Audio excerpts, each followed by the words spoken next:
Hello and welcome.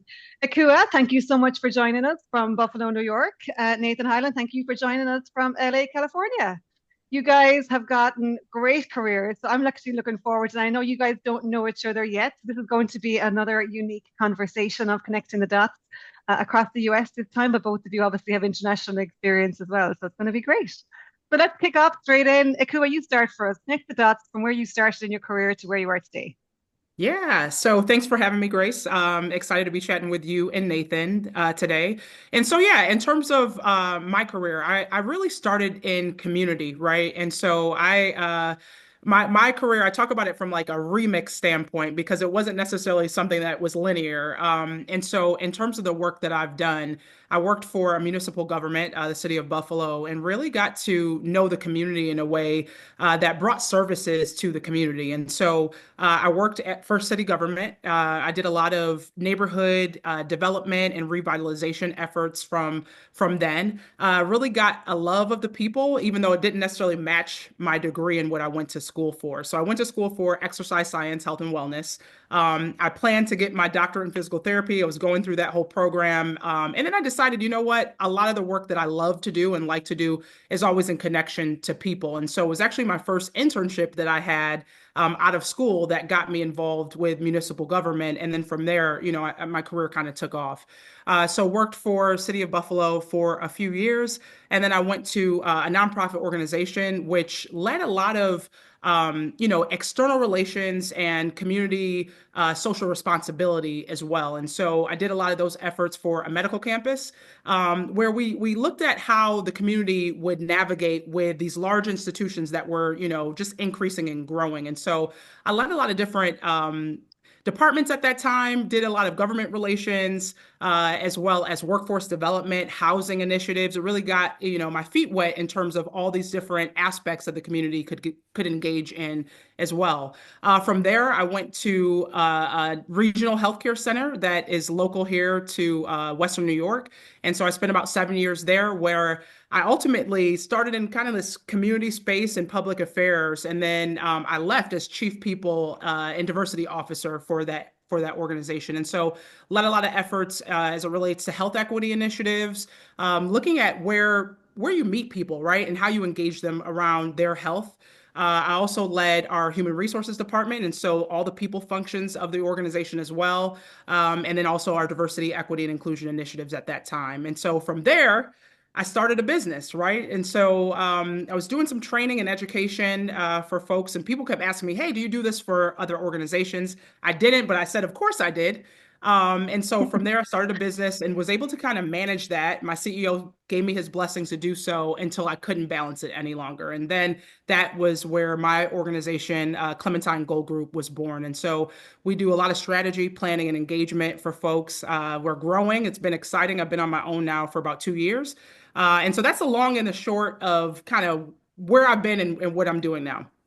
I love it. And you're one of the rising stars as well. So give me a little bit of that because I see that. I mean, not only is it very impressive, you just even reading your LinkedIn is impressive. Hearing you say it is ridiculously impressive. But also you've been obviously externally like, validated, I suppose, want a better word, or celebrated in order to be like, yeah, you are not only already a phenomenal career, but another rising star, one to watch for the future. So I appreciate that. yeah, it's amazing. And a shout out to the Chief Network where we got Yeah. connected a few months back. And every time we talk, I'm like, you're just amazing, a rock star, like what you've done and what you're doing. And yeah, I love our chats every time we have one. So it's fantastic. I So appreciate it. thank you. Nathan, Yeah. sorry to follow, you got to follow that now, which is Yeah, that's rough. That's sorry to have that's to a go first. tough act to follow. No, Grace, thanks so much for having me in Akua. Really great to meet you and awesome experience. My background, it really started, my health and fitness journey really began in sports. I came from Pittsburgh, Pennsylvania. I have an identical twin brother. We competed all growing up.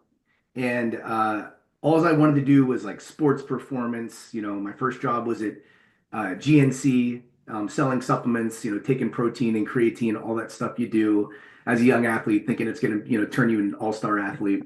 And really that kind of fueled me to get into becoming a personal trainer, a nutrition consultant. And so I'm turning 39 tomorrow, and so I've been in the industry for, let's see, 21 years now. Yeah, in the fitness industry. And of course, your motivations change over time. Now that, getting older and more professional, your reasons for being in industry, obviously health and longevity, better quality of life. And I think that's the cool thing about, what we call, Grace, I know we've talked about it. Is it the health and fitness industry? Is it the wellness industry? Our little group is constantly going through a transformation. But I love this journey, being a part of it, kind of seeing how things have changed and transformed. I'm a big fan of change. I know that's something that comes with practice. A lot of people, I think you get comfortable and you don't always want to change out of your current environment. But to me, moving different places around the world and, traveling, that's something that I personally can't get enough of. So when the next trend or thing is kind of happening in the industry, that's where I kind of try to find my niche, examining it, kind of making those people my clients or at least my advocates in some regard. So, I started in corporate America after I finished college. I, went to work for a pretty big, well-known corporate entity called NASM, the National Academy of Sports Medicine, and plugging in with these different initiatives. Because I like change, I constantly wanted something new. I started in sales. I found something wasn't working well or could be done a little bit different.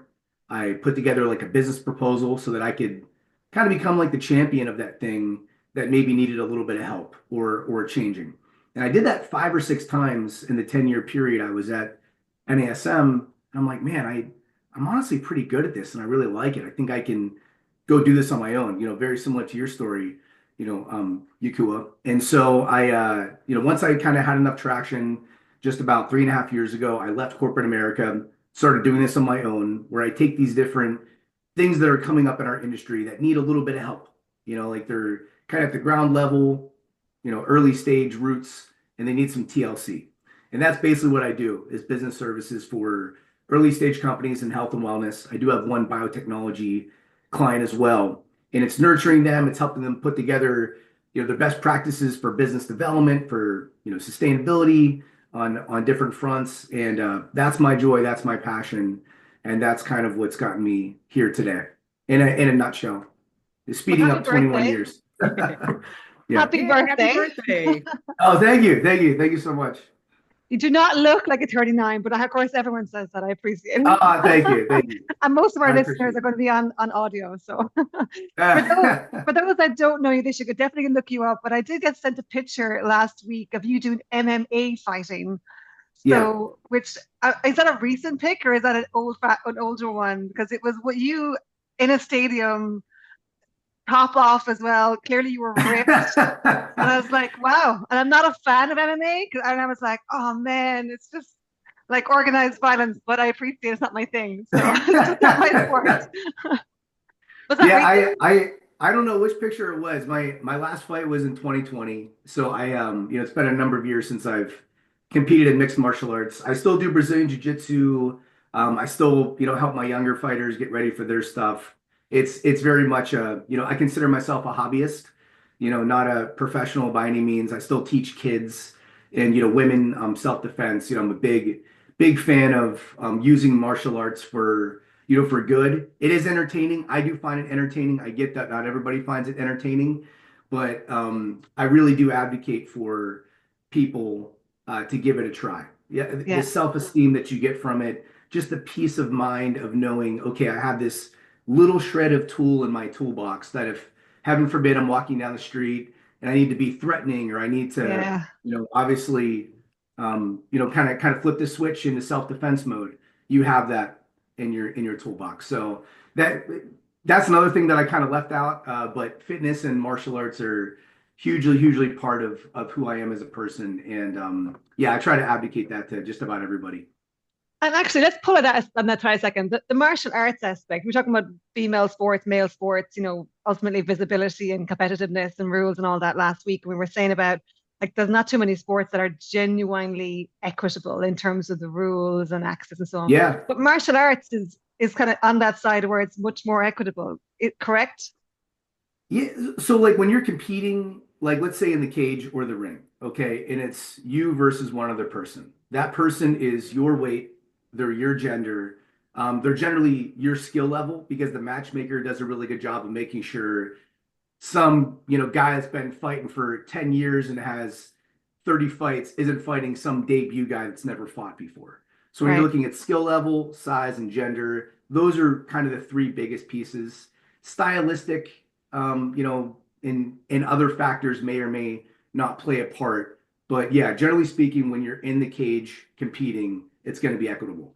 Now in the training room, and this is where it gets really cool, like I train with females all the time. I train with guys way bigger than me and stronger than me. So you're getting constantly different looks. And listen, like the females that train with men or larger people, let's say, they obviously do very well when they're going to fight a female of their size and skill level in the Right. cage. It's just a product of adaptation for sure. Martial arts. I may have to evolve into martial arts. It feels like It's fun. I the listen, training is going to be my everyone thing. go and do a trial class. If you're listening to this, you've never tried martial arts. It's one of the most welcoming environments. I'm lucky, I travel the world, travel the country. I've traveled at as of actually yesterday, my 94th gym that I've trained at, around the country, around the world. And I've never been to a gym that I've been kicked out of or not welcomed or it's just such a great atmosphere to build your confidence, build that skill level. And I'll stop there because I could take Yeah. the entire podcast I just talking don't want about to get martial hit in the face. Happy to train. arts. Uh, do not touch the face. Do not touch the face. Yeah, yeah. I played my hurling without a helmet for years when I was younger, so I already have a few a few battle scars on that one. Oh man. Yeah. Um, Ikea, when you were talking there, a few things were jumping out at me. First of all, DEI, which seems to now be a bad word and a bad term, outlawed, actually, literally outlawed in some shape or form, which is just crazy to think about. But health equity, you talked about there as well, and Mhm. before we came on, we were talking about maternity rates and that kind of that area for one, for example.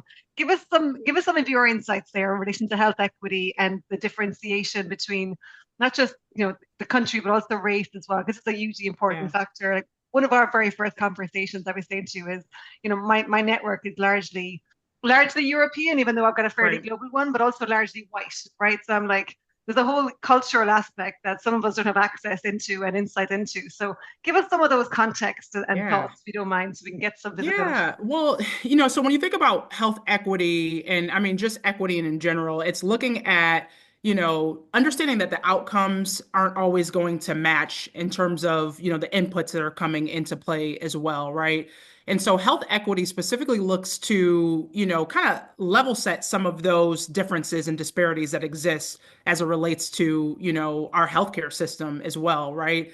And so when you look at any kind of chronic disease or illness in the United States, a lot of times, most of the times, people of color are going to have higher rates of those chronic illnesses than anyone else. And there's a myriad of factors that go into play as it relates to that. And we call these things the social determinants of health, right? So when you Hmm. think about education, economics, housing, if you are unhoused or if you have a home, when you think about healthcare and access to healthcare, just having access to healthcare is only 20% of someone's total healthcare. The other factors come from environmental and social factors, right? And so in the US, those things are prevalent, right? And they persist throughout this entire system.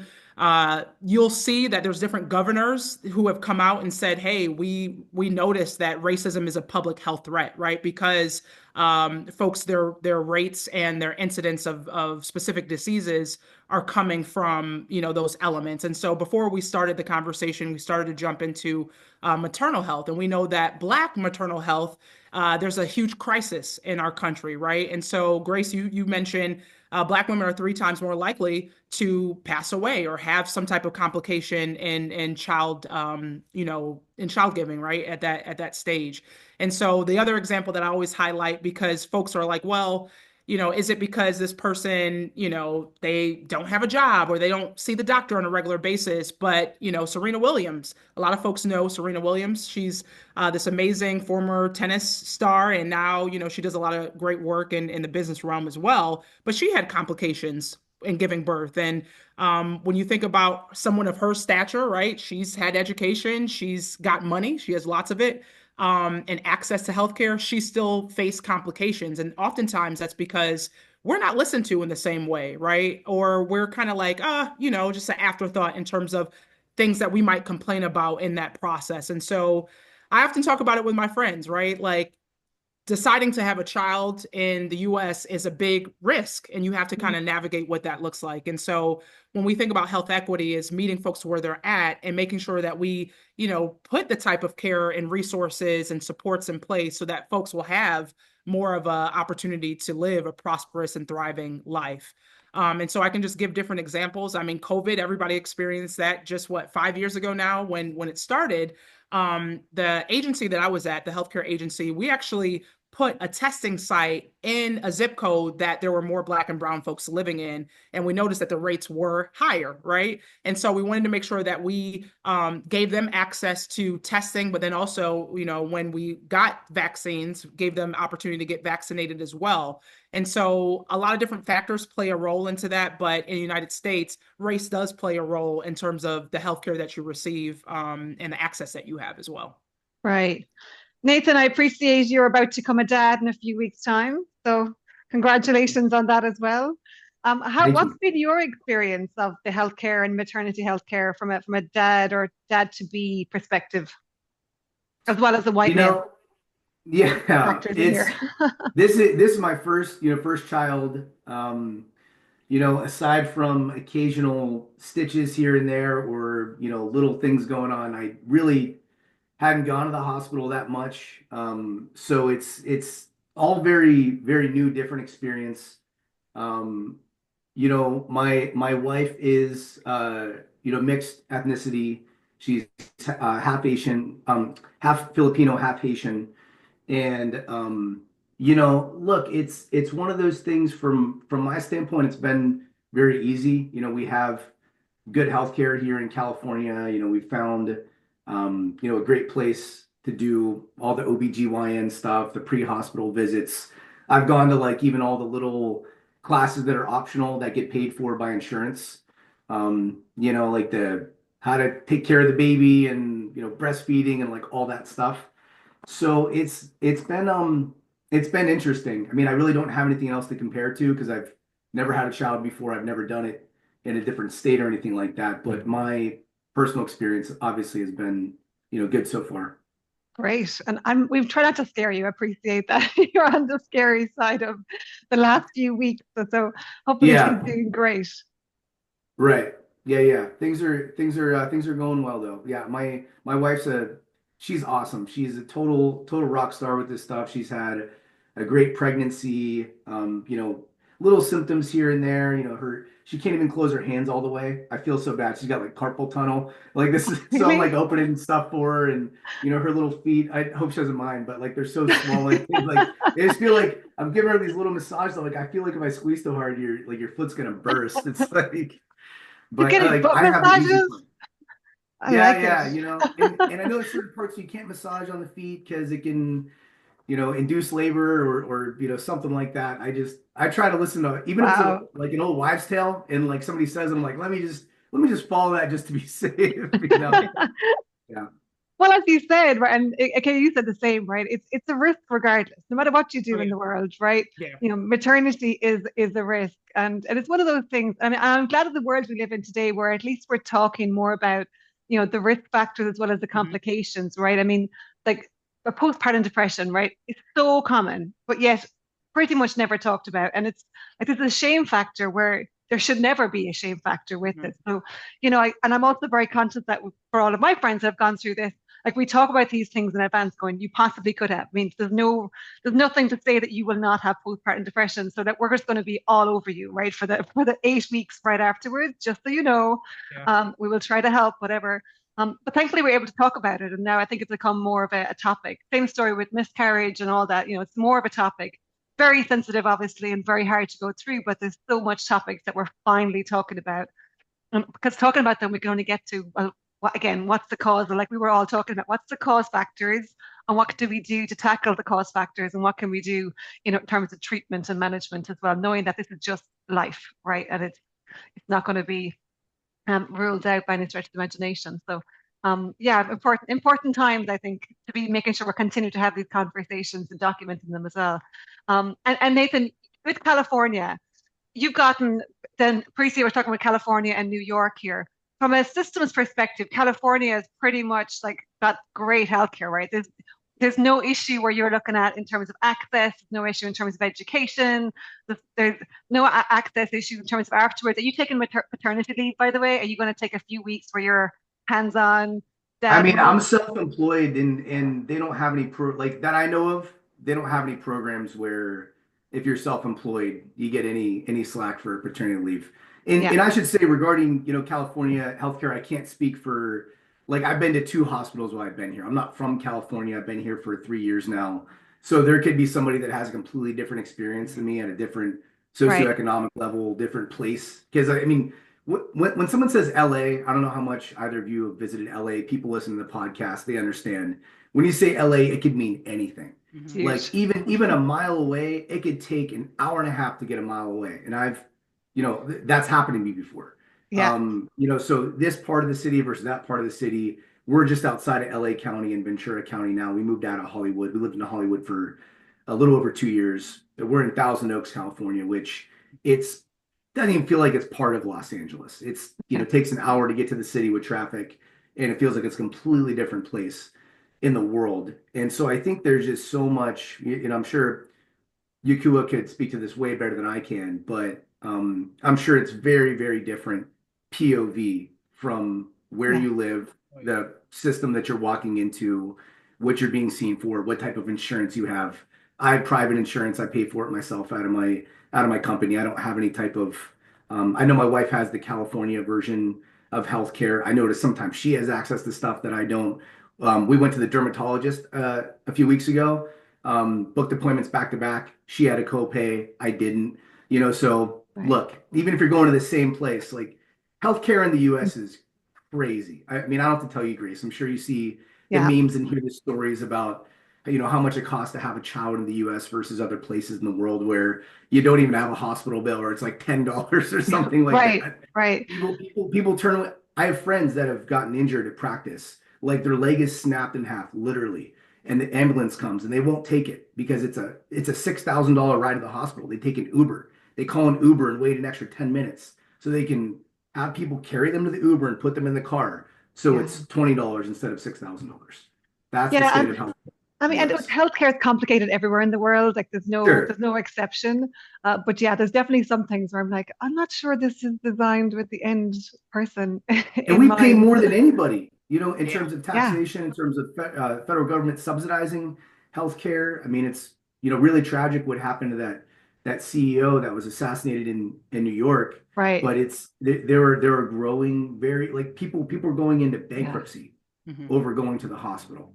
And I don't know that that's happening anywhere else in the world. Maybe it is, maybe it's not. I'm not really sure, but we have a serious problem here for sure. Yeah, I don't think it is happening anywhere else in the world. Again, I could be completely wrong, but one of the stats I have seen before is like 60% of bankruptcy claims in the US are because of healthcare costs. Like Crazy. someone getting cancer, for example, like those medications are expensive. So yeah, so Yeah. definitely a factor. Ekua, for what you're working on, and I know you're working on some very complex projects around the healthcare space, what's the most exciting? Or I know you can't share all of the details, but is there one that you can share where you're like, this is the really exciting and going to be game changer for many people? I think so. We do have a lot of healthcare clients that we work with, and they each have their own, kind of individual goals that they're navigating at this point. But what I'll say, I'm just thinking about some of the organizations that we're currently working with. All of them are trying to navigate what, what changes will happen because of the change in administration, right? And so there's a lot of conversations around Medicaid, which is being challenged in a variety of different places, and that also will challenge people's access to healthcare and the providers that they're able to see under that guise as well.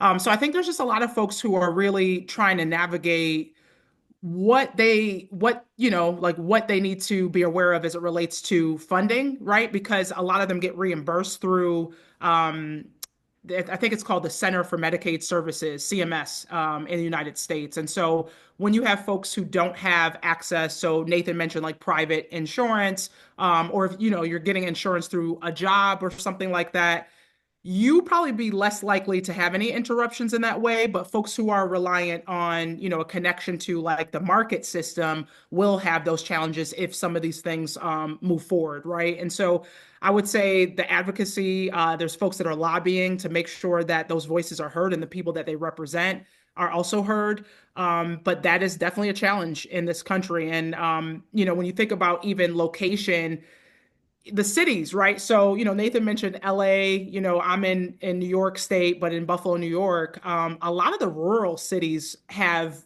access issues, right? Because access might be 5 miles away from where you are. And so even accessing a doctor on a regular basis is going to be a lot tougher. And so, some of the things that we're looking at is just, fortifying these organizations through the work that they're doing different strategic planning for those organizations as well, to think about different priority populations and funding streams that they might be able to access over time. So nothing like super exciting in that way, but at the same time, a lot of this is just, it's dire situations because the funding sources are going to be a little bit different if some of this does go through. Yeah.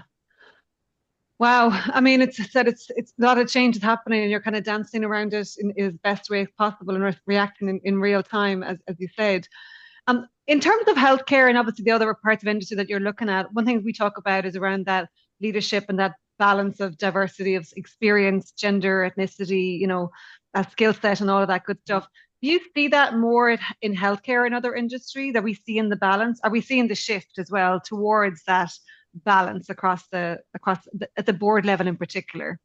Yeah, I think there's been some major shifts that have happened probably since 2020 on, right, as conversations elevated in the public sphere around this. And so definitely board increases in terms of diversity. And there were different markers as well. I'm thinking about like the Human Rights Campaign, HRC, they had a lot of things come through there and specific markers that organizations were looking to get to, right? So that could be your patient population, making sure that there are patients also on your board that could also talk about their experience navigating that. I think there's, from a gender perspective, from a racial perspective as well, just ensuring that there were voices around that table that mirrored the population that you were serving in. And so I think that's a best practice that a lot of folks still look to do.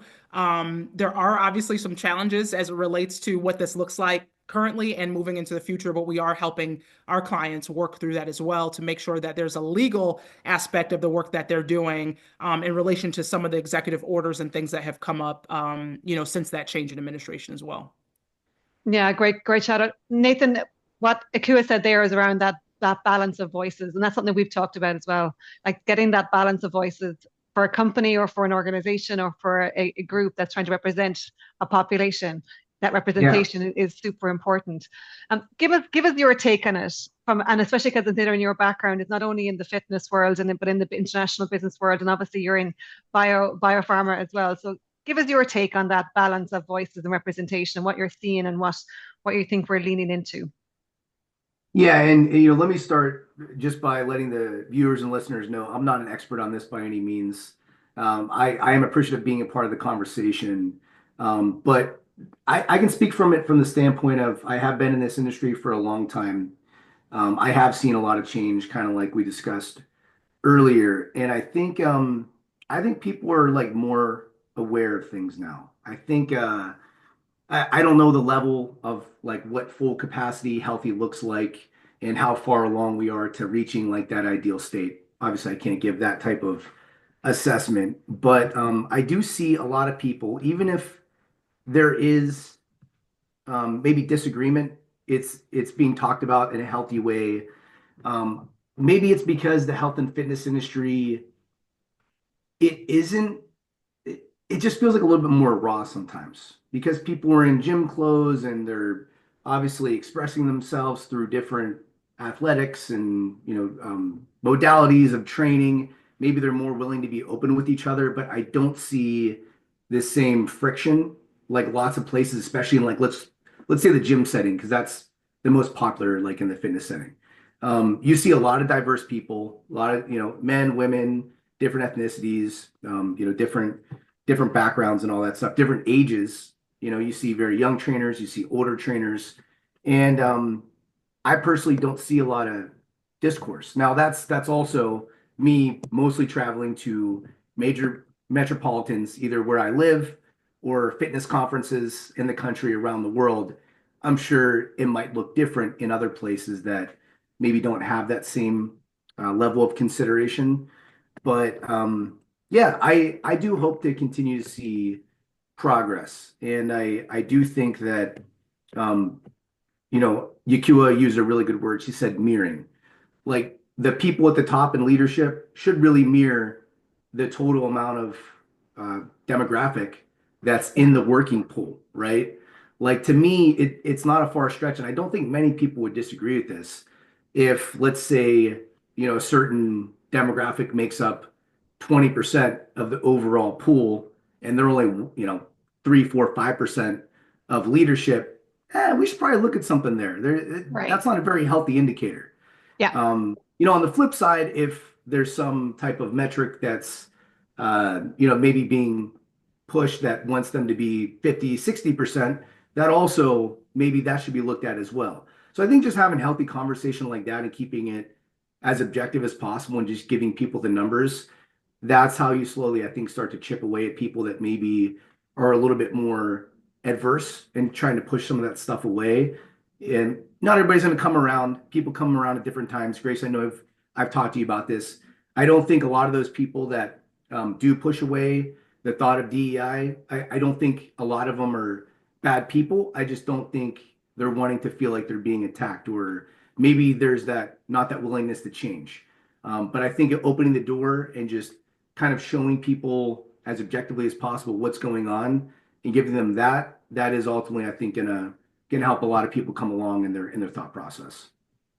Well, I will say too that there's been studies that have been done as well. When you break down these elements of DEI, there's a lot more acceptance than when it's broken under or when it's said under the guise of just DEI. And so there's been studies that talk about how many people support it when they say, "Oh, well, don't you think that you know, if there's a person who's going out on maternity leave or, parental leave, they should be able to return to a job." And it's like, oh, duh, of course. But a lot of these Yeah, things are not associated with, the specific law that it pertains to. And so I think when, as practitioners, when we can break it down so that people can understand it in layman's, there's a lot more acceptance of it than it is under this specific guise of DEI because it's been interesting. politicized and has been Yeah. pushed into this place of saying, oh, this is what it means when it truly doesn't. So, I think it's always good to just highlight that, right? When you start to kind of break this down in a way that folks understand it, it makes it a lot easier to accept it. And there's not that many issues when folks can see it in that way.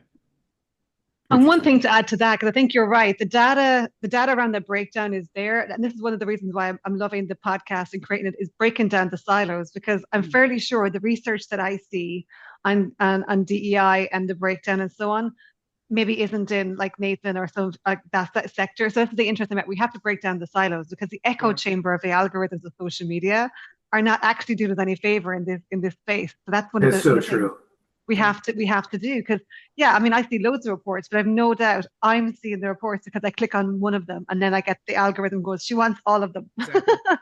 Whereas if you're someone that's not aware, to your point, is not pushed in your direction from a social media or from other angle, there's no one re-pushing that data to you. So the echo chambers are so powerful.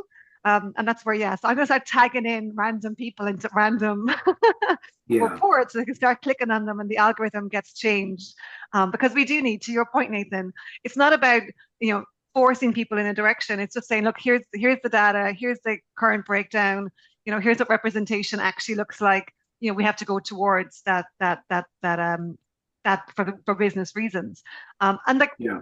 to your point, we talked about, I don't know if I mentioned it last week, we were talking about this. In Europe, there is a mandate coming in for 40% female representation on boards by 2026, partly because there hasn't been that shift towards representation of the voice, right? And hence then solutions and companies, but not-for-profits aren't always serving the population that is the population. So, and I'm not a fan of mandates, but they do help raise the flag for someone to go, what? I've got to now do tokenism. We're like, no, not tokenism. We just want to make sure that there's a representation and we're getting towards that split, whether it's, race or age or gender or skill set or experiences, that's that representation. So yeah, I'm going to start tagging you in, Nathan, to random. And they'll ask you to tag in someone else randomly so the algorithm changes. Because I definitely think that the data is just not being shared across all the people we want to see it. And yeah, the objective data is what I want to get to. Right, break that breakdown. So Ekua, I might get you as well to start tagging me into any of those reports that you see, and we can start to break it across the world as well. Absolutely. So, yeah. So Nathan, when you look at like the industry that you're in and that we're in, right? And I know you're in the biopharma space as well. Give us some context of what you're seeing as the future, and likewise, what's exciting you about health and fitness and healthcare for the future. Yeah, I'm really fortunate. I have some awesome clients, both in the wellness space, and then I have my one biotechnology client, iMetabolic Biopharma. And so for the past few years, I've tried to live in this intersect of those two spaces. And it's kind of almost like magically become like, I'm not this clever. I didn't mean for this to happen, but I've kind of ended up in this space of what's being called healthspan. Are either of you familiar with that term? I think we talked about it last right. week, Grace. So healthspan's kind of replacing the term longevity. Longevity may mean different things to different people, but it kind of speaks more to the length of one's life than the quality, where healthspan is talking about living longer and better quality, both the X and Y axis, looking at those. And it is oddly enough that intersect is happening at the worlds of the wellness and fitness industry and biotechnology with the rise of different therapies like hormone therapy, peptide therapy, even things like red light therapy, which kind of lives in that quasi world. And so it's very, very fascinating for me. Like, obviously, I want to compete in martial arts as long as I can. I want to feel as good as I feel now when I'm 60. If I can make that happen with daily habit changes and little things that I'm doing, and then I can take and disseminate that information to my clients and they can pass it on to their clients, I feel like I'm making the world a better place, at least in what I can control, right? And so that's where I am now. There's a bunch of other things that we're doing with regards to like the X Prize, if you're familiar with that. I brought together a handful of my clients. Actually, Tom Fabry of TM360, he just turned 70 years old a few days ago. And if you saw this guy, you would not believe for a second that he is 70. He's so youthful. He's so vibrant. It just has a really, really cool story. He might be a great guest for you at some point, Grace. But anyways, why did I bring that up? Oh yeah, so he brought this idea of X Prize to me, and I'd never heard of it. Looked into it. Basically, it's this grant from a bunch of billionaires, Peter Diamandis, other people that have collectively put together these different staging of grants for people that can show a material increase in health span for aging adults 60 to 80, right? And so I brought together a bunch of my clients in very, very, very, very diverse group, by the way. We have some international people. We had some great women on the team. Like, I was really proud of this group that we put together from different places, different backgrounds. And so we are one of 197 qualifying submissions. We'll find out in about a week and some change if we're in the top 40. And then it goes to the top 5, and there's one ultimate winner that gets this big pool of money for coming up with this solution. So that stuff's really exciting to me. I don't know if you saw, Tony Robbins opened up a bunch of clinics for healthspan. People are spending money on this. They're doing it. I think the next big thing is going to be access. Like, hey, you shouldn't just have to, like, okay, great. You pay a bunch of money, you could live longer. Like, let's find a way to get this in the hands of people that can't afford it too. Like, if we're going to take all this money and waste all this money in healthcare, why not subsidize something like that for people to have better quality, longer life? So I'll get off there because I can keep talking for a long time about this. it is interesting. I've never heard of the X Prize before, but it makes total sense. And I know and again, the skeptic in me was like, there's obviously a tax incentive for these guys who put in money towards this. And Oh, of there is. course. There's Yeah, definitely no, a they're tax write-up. But yeah, that's look, okay. I'm totally fine taking their money when it comes for the good of a broader population. Absolutely fine taking it. for Iku, have sure. you heard of the X Prize before? I have not, no. So this is interesting to me to hear on this side. It sounds, Yeah, I'm sure it's you could have projects for this as well. Maybe I definitely would want to learn more, right, in terms of what that looks like. And I think, the work that we tend to do is looking at those populations, like kind of, from bringing them from the margin to the center, right, and ensuring that there's access for those folks as well. I like that yeah. saying, from the margin to the center. I'm gonna rub that one. Yeah. One of our Claim. values, our company values. I like that. And I do want to say one more thing. Before you can go full on health span and doing peptide therapy, hormone therapy, all these different metabolic training, it starts with access to having a place to get good quality sleep, getting good quality food, having mentors. And because I have served in underprivileged communities, a number of different times, back in Pittsburgh, when I was in Pittsburgh, in California, and Arizona, you do see a big disparity between, a lot of different socioeconomic classes, ethnic groups. And like it starts there. Like it's just not fair to me that there's so many of these kids that don't have good peace at home. They don't have access to good organic, fresh, foods at their supermarkets. They call them food desert, I think is the term, or food oasis. I forget the difference between the two, to be honest. But anyways, like we got to get that right first. We have all this crazy money going out the door, other places that aren't serving our communities. If we just took a fraction of that and reinvested it into these kids getting, coaching and, people showing up that can be like, hey, like here's something cool you can do, like martial arts, or like I've done it with rugby before, or fitness. There's little ways to interface mentoring because no kid wants to hear from, some guy unless there's like some activity around it, right? You put that activity in place, you start to nurture these different things. Why eating right and working out is cool, and like kids aren't going to say, oh, like this is important for when you're older. They don't care about that. It's going to make you better for sports. It's going to make you feel better. It's going to, you're going to get a girlfriend. Like you got to make it like meet them where they are for why it matters to them. Um, that stuff is really important. And then obviously once they've been nurtured along, you can get more advanced with the health span fancy stuff. But let's at least get these kids doing these things early on, building these good habits. Yeah, great shout out. Lifestyle medicine factors are the core foundation pillars, regardless, right? Akua, add that to me as well. And the food desert, give me that, Mhm. explain that to me so that we can fully understand Yeah. it. I mean, when you think about specific communities, these are communities that don't have readily accessible grocery stores and places to get fresh fruits and vegetables. And so when you think about the social determinants of health that I had mentioned earlier, healthy food access is one of those, measures that go into play as it relates to social and environmental factors, as well as infrastructure, right? So even living in a walkable community where you can walk, you can exercise, you can get outside, where safety comes into play with that as well. If you don't have all those different elements, you're going to be more likely to probably have different diseases because you're not moving your body and eating in a healthy way, right? And so I'll shout out Nakia Kemp, who's the executive director of an organization here locally called Buffalo PAL, the Police Athletic League. And I just went to their fundraiser last week, and they're working with over 3,000 kids every year to get them exercising, to get them moving. They do all types of activities. They're introducing them to things like golf and Pilates and all these different types of, exercise modalities that they probably wouldn't be exposed to.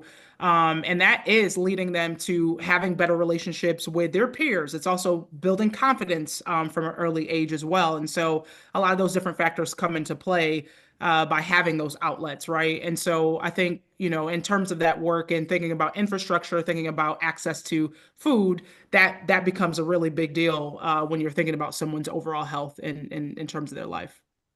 Great call out. And what you're really saying there is the system approach, right? It's making sure Mhm. that the full system is thought through, and ultimately there's improvements in every angle and every aspect of the system.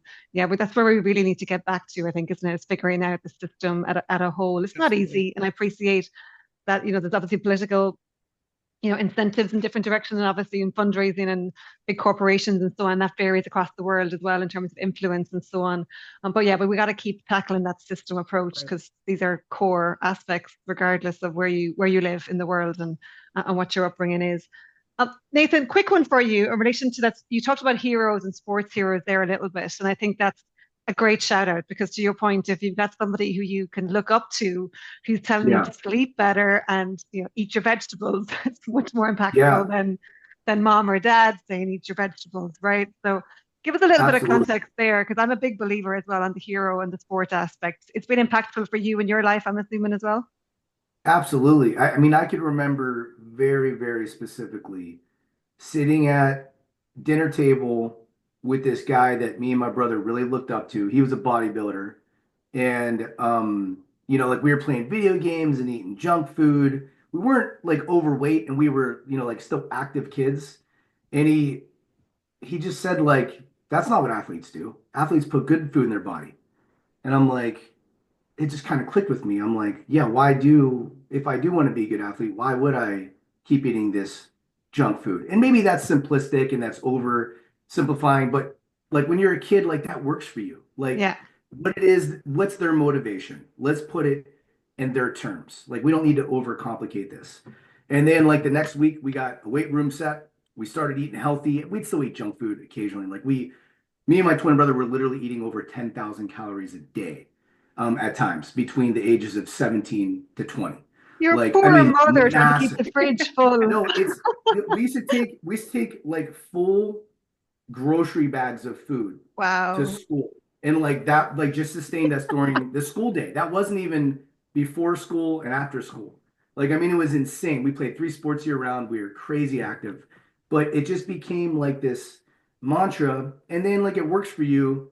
And sure enough, there's guys a little bit younger behind you and you help them out.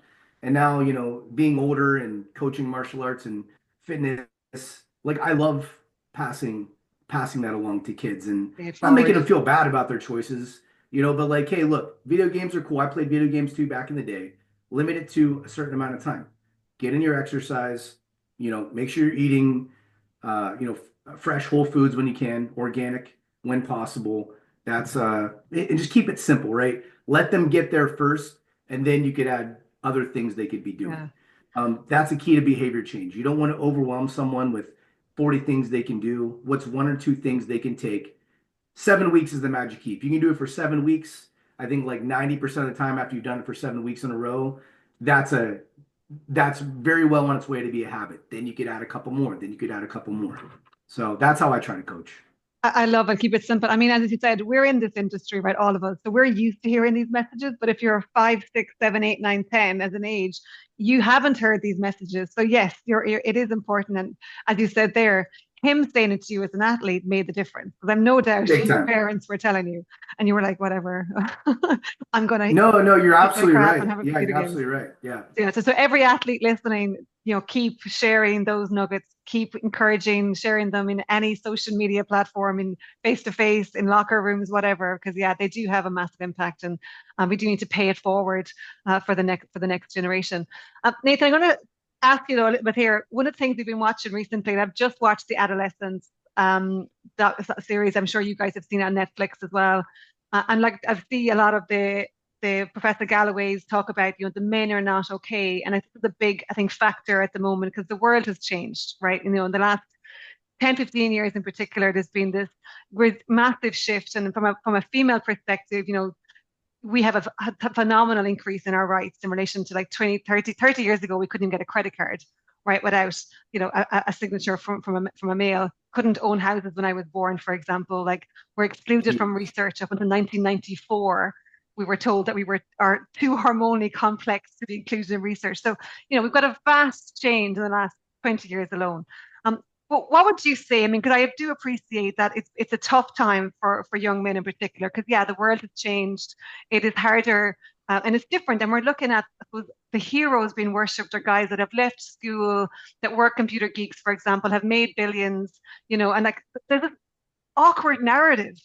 Give me some of Yeah. your context, because I feel like hugging these guys, going, please don't associate that with normal. That's like a handful of Yeah. guys in a very unique scenario, and like we as women do not want men to feel criticized or intimidated or like their purpose being taken away from them. That's not our Yeah. intention. It never was, and it never will be. So, but give us your context, because I want the men to be okay. Like that would be great. I want Yeah. everyone to be okay. Yeah. I'll have to check out that show. I saw it pop up on Netflix, but I haven't seen it yet. It's I'll have to check it harrowing. out. Um, yeah, no, and thank you for saying that. I think guys, we I'll speak for masculine guys that, like I know for myself growing up was told like crying is bad, you don't show your emotion, Yeah. put dirt on it, like there's something really liberating about seeing me and my peers as we're either mentoring younger people or becoming parents, which a lot of my friends are, they're allowing their kids to be more emotionally vulnerable. Boys in particular. I can only speak for boys. I never had sisters growing up, like or anything like that. And so that's who I try to encourage. And it feels really good to hear you say that, Grace, because I think there is like this feeling sometimes that maybe uh, guys are, like part of a lot of these problems. And yes, it's a male dominated world. And we do have these issues that probably are largely caused by male ego and unwillingness to change and things like that. But that doesn't make us all bad.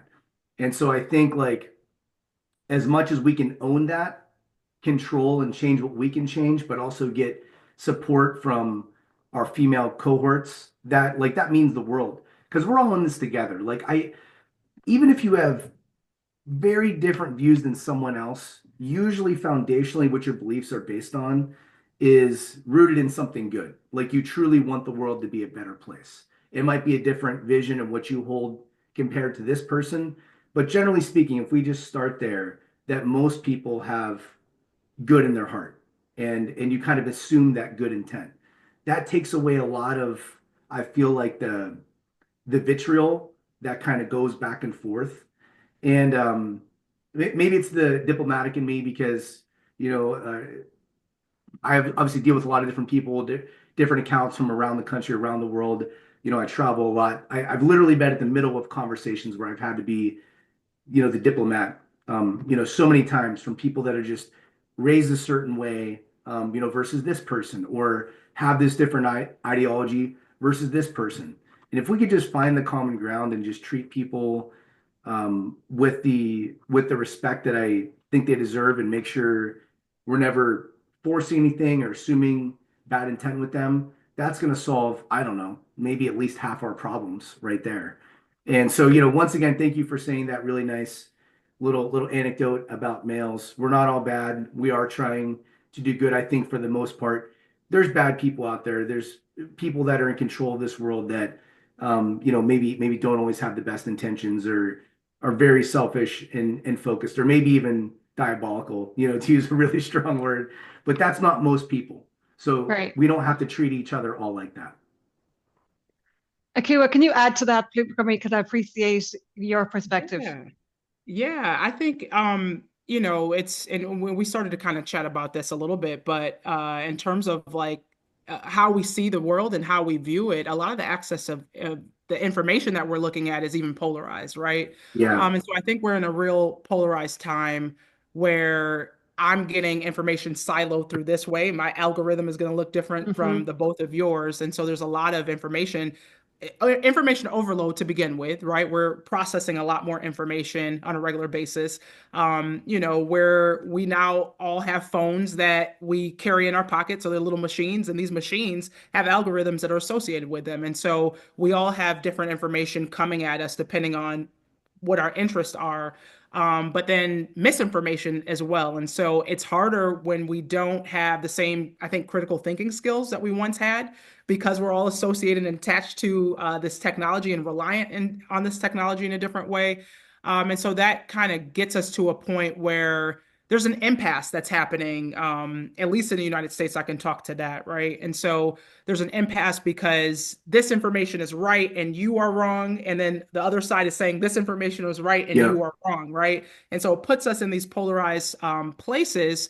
And now we don't have the same conversation that we once had, where we can agree to disagree, even, or, agree to see each other's points. And so it creates this atmosphere where people just aren't talking. And so it's funny because I did a training for a client and a group of people that we talked about polarization and how we move beyond that. And one of the things that we spoke about too was generative listening. And generative listening is how we listen for a future together. We're co-creating that future together versus it's my opinion over here and your opinion over there. And so it kind of gives each other opportunity to play on those things and come to agreement. And we see that in organizations as well. We do a lot of organizational development work where you'll see this department is doing something a specific way, and this department, is doing something, and they don't talk to each other all the time, and they have difficulty kind of coming up with the next level. And, in organizations now more than ever, we're carrying all this stuff with us, right? So it doesn't end in the four walls of the workplace. We get into the workplace, we bring all that baggage with us. And so we have to find an opportunity and a chance to really look at the future differently, because if we continue in the past that we are now, it's going to be a lot more difficult to envision Yeah. what that future could look like with one another. So I agree. I think there's always opportunity to learn about something that you don't agree with. Like I always say, like, what's the last book that you read that might challenge a thought that you currently have? What's the last, show that you watch that might challenge you? Because oftentimes we're in these silos and we're not thinking or hearing something that's differing in opinion. So Yeah. challenge yourself to think differently, but also challenge yourself to have a conversation with someone that disagrees with you. I think it's Yeah. worthwhile, and it creates this future in a different way. So Thank true. you so much to both of you for articulating that so well, because I think you're calling out exactly what I love to hear as well is, conversing on different opinions is a healthy way of going about it. Critical thinking is super important. And I suppose I'm lucky in one way. I think I'm privileged because of the Irish connection of being a small island in Europe, and because we travel so much, we naturally see that every country does things differently. So there's obviously pros and cons and reasons behind way it's done. So you're naturally going, why does that country do it that way and that country does it this way and we do it this way? And I mean, there's reasons behind everything. So it's not like there's right or wrong. It's just there's different ways of looking at it, and there's different reasons for it as well. So yeah, conversing is super important. And I think we still need to like there's certain terminologies that I hate listening to, like toxic masculinity is a word. I'm like, stop using that. I don't even know what that means. Stop it. Like that's not a helpful term. Get down to what is, as you mentioned, Nathan, like let's talk about it. What's happening, what we need to talk about in a very articulate way of I'm having concerns over X, or I don't agree with Y, I wonder what's happening. Conversation, if we could just get to conversation about absolutely everything, I think we'd find the solutions as well. But yeah, the divide is not healthy. The divide for sure is not where conversation happens. So Yeah. yeah, we got to challenge that. Yeah, absolutely. I'm going to ask you guys two more questions because I could talk to you all day about this, and I'm sure we will definitely have plenty more hours on it. But two last questions. First off, is you guys have got phenomenal careers, very diverse global careers. What are the lessons that you've learned? So if our listeners are, new or coming to the industry or new to industry or out of college, what's the lessons that you can share for someone to help leapfrog over those lessons if possible, Yeah. or at least to learn them in the fastest way for them to get through to the positives? So maybe Nathan, when you go first, what are the lessons that you've experienced or learned and can pass on to those looking at your career and thinking this would be something I'd like to do? Yeah, if whether you're in the health and fitness industry or another industry, I think the first piece of advice that comes to my mind that I would offer you is don't ever diminish the spot that you're in right now and what you can learn in the current role. Whether there's education available to you that your company either pays for or subsidize, or just on the job training, be eclectic, try to work out different things, figure out what you're good at, and what you like to do. If you can figure out what you're good at and what you like to do, whether you stay in that current role with that current company or you move on, you can start to curate what it is that you want to do for yourself. And, I'll speak for myself, but, Ekua, I'm sure you'd feel the same way now working for yourself as well. There are some great pros of working for a company and having, a bunch of people to collaborate with and all these resources and your insurance is paid for. You just work on the clock, you go home, you turn off your brain. There's obviously a lot more elements to working for yourself that can be scary and, have its ups and downs at times. But if you are that entrepreneurial spirited person that wants to go out there and make a difference on your own, that was kind of the big final push for me was a bunch of stuff was happening in the company. I'd been there for a long time and the values were kind of changing. If you work for yourself, you only have one person to blame if the values are changing. If something really bad is going wrong, it's like you got one person to blame, right? And I really have developed a lot as a person since I've been self-employed. So you can do it. Like people, like when I looked at people owning their own business, I thought it was like, man, how do they do that? That's got to be so scary. And I had been an entrepreneur a number of times before, had a couple businesses that didn't make it. Just keep trying. Like there's nothing magical about me. Trust me. I'm just stubborn and I keep showing up. I'm afraid, not afraid to get knocked down. You get back up, you learn. It's very, martial artist-esque. That's how you get better. And so yeah, just curate those things that you're good at and that you like to do. If your first business doesn't succeed, your second, your third, your fourth will. Learn from those mistakes, be a better version each time, and you can have your own business and work for yourself. Love it, Nathan. Thank you. Ekua, Yeah. what are the lessons you'd like to share? Yeah, I mean, there's quite a few lessons that came up when you asked this question, but one of the things that I think about is leading with your values, and don't wait to be chosen to do that, right? I think that everyone has a powerful perspective, even if it's a different perspective. And so oftentimes you'll find yourselves in these different places where you might have an opportunity to kind of, think outside the box, change something, put your perspective forward. And so I would just suggest people do that. Also start before you're ready, because oftentimes you'll be like, when do I jump in? I don't know if I'm going to do it. I was one of those people in terms of navigating being in this wonderful career that I created, but also creating my own business. And so I don't know if I was truly ready, but I, saved a certain amount of money. That was a goal of mine. And then I kind of just jumped and did that. And now I have a team of 5, which is growing as we speak. And so one of the things that I often talk about, and at some point, I'm like, there's a book in the making here at some point in time, but I call them like my stub my toe moments, right? And you're always gonna no matter what you're doing, there's going to be a point in time where you accidentally stub your toe. You realize, oh shoot, I made this big mistake. But you learn from them, and I think it hurts in that moment, right? It jolts you in that moment, but after a while, you're like, okay, I'm all right. I'm all right. I learned my lesson. I'm going to watch out in terms of where I'm walking and where I'm going. And so one of the things that I think about is, I don't know everything, and I proudly let people know that. But I'm really someone who likes to problem solve and figure things out and navigate it as they come. And so I would just suggest, if you're really interested in, going into entrepreneurship, that you do it, right? You try it, because you don't want to be, later in life thinking, man, only if I did, or I wish I would have attempted it. And so sometimes you're afraid of failure, but sometimes you're afraid of success because there's a lot of opportunities out there. So I would say, don't wait to be chosen. Make your own space, make your own lane, and keep it going. Love it. Another good saying, stub my toe moments. I feel Yeah. like there's an Irish thread in you somewhere, Ekua, because you keep bringing out these gems that, that I'm like, I'm going to rob this one as well. I love it. The last question is around spotlighting and paying it forward for other leaders.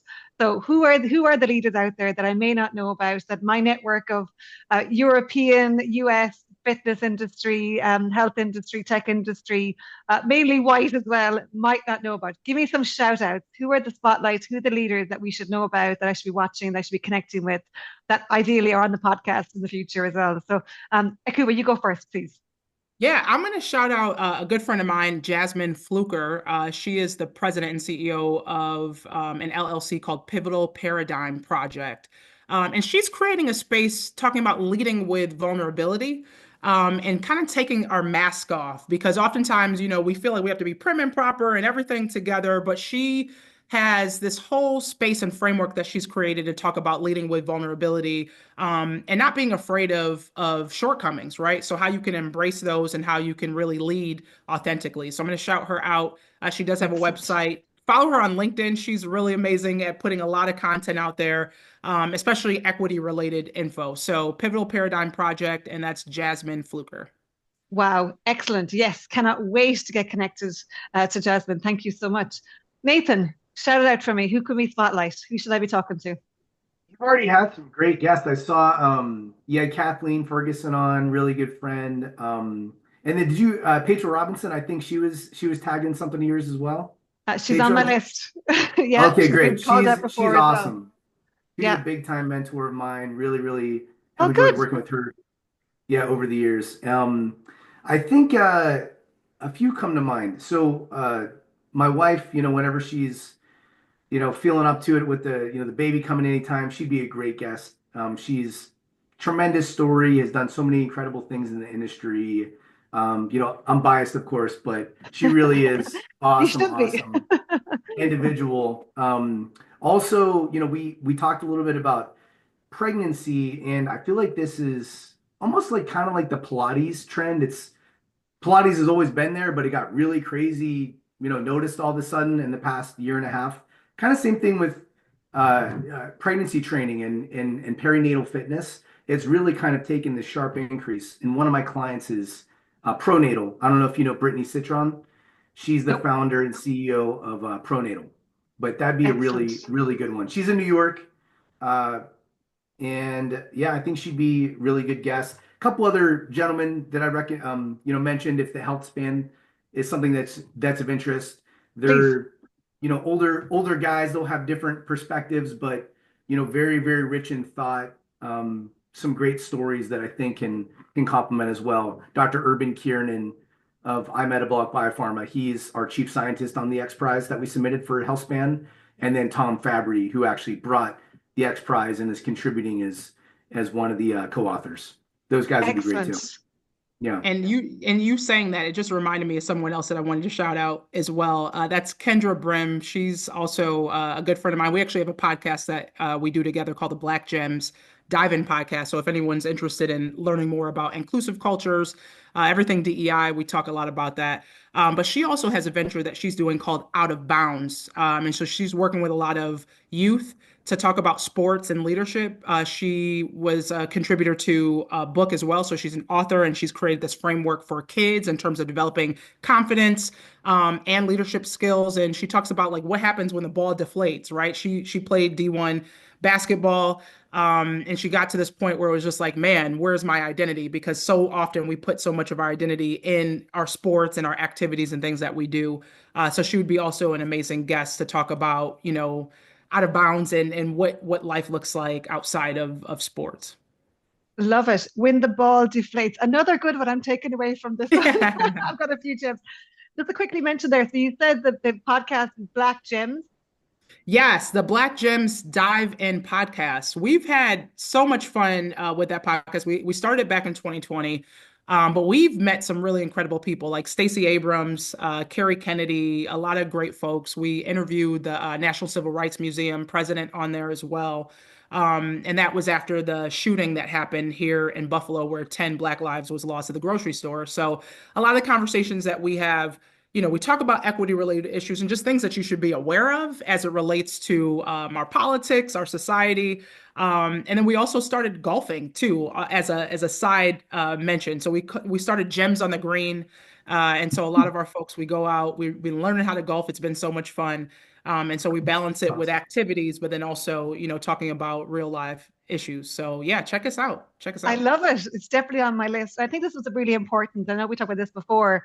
Is every one of us doesn't know what we don't know, right? And like we all have our lived experiences, and we all live in a bubble, and we all have an echo chamber of information that comes our direction. So, I think I challenge everybody to open up their circle of influence and their circle of information and their circle of network. It's something that's completely different and outside of where they're located as well as their current group, because literally we do not know what we don't know what we don't know. So I'm definitely going to be an avid listener of Black Gems. Thank you for sharing that one. I'm surprised I haven't seen it. I've connected to it before, so apologies on that one. But yeah, look, thank you guys so much for sharing so much. You've both got phenomenal careers at what you've already achieved and what you're going to achieve. And I cannot wait to stay in touch, obviously, and stay connected and stay supportive. And likewise, hopefully, we're all back here in 10 years' time in a very different, more healthier, peaceful world that's much more equitable, and that we're celebrating a 10th. It's going to be your 50th birthday at that point, or 49th birthday, Nathan. Here, you'll nearly have that side, and you'll have it Let's hopefully a plan on 10-year-old, and a 9, 10-year-old girl or it. boy. I'm not sure. Do you Wow. know actually? Do you know if you're having a girl Boy, or yeah. a boy? Yep. Yep. And you've only had brothers, you've no sisters. Man, you're missing out. Yeah. Yeah. Hopefully we have a girl at some point too. It'd be fun to have a girl, but yeah, really excited for Different. We're yeah. different. Yeah. I'm not Yeah. sure if it's more challenging or less challenging. So it depends on your With the perspective. dads, I'm a dad's girl, so I definitely, you want a girl in there at some point. That would be awesome. Yeah, I've got another podcast to do where we're celebrating girl dads, because to your point, the world completely shifted, right? And Nathan, you talked about this before, where you grew up in a world where it was, don't cry and put dirt at it, and there was this very different. Whereas now we've got dads who are like, oh wait, no, I'm parenting, and like my girl is my queen, and like so it's Yeah. a very different world, and I think it's beautiful to watch. So it's one to talk about and celebrate as well. So we'll have you back, Nathan. When you have a girl, they have to have a girl there first. That's All right, you got it. for that one. You got it. All right, guys, thank you again so much. Again, congratulations, Nathan, for in advance for having a baby. Also, happy birthday for tomorrow. Thank you. Thank you. Thank you, guys, Thanks so much, so much. Grace. A pleasure. Thanks, Grace. Thanks, Ekua. All right, bye-bye.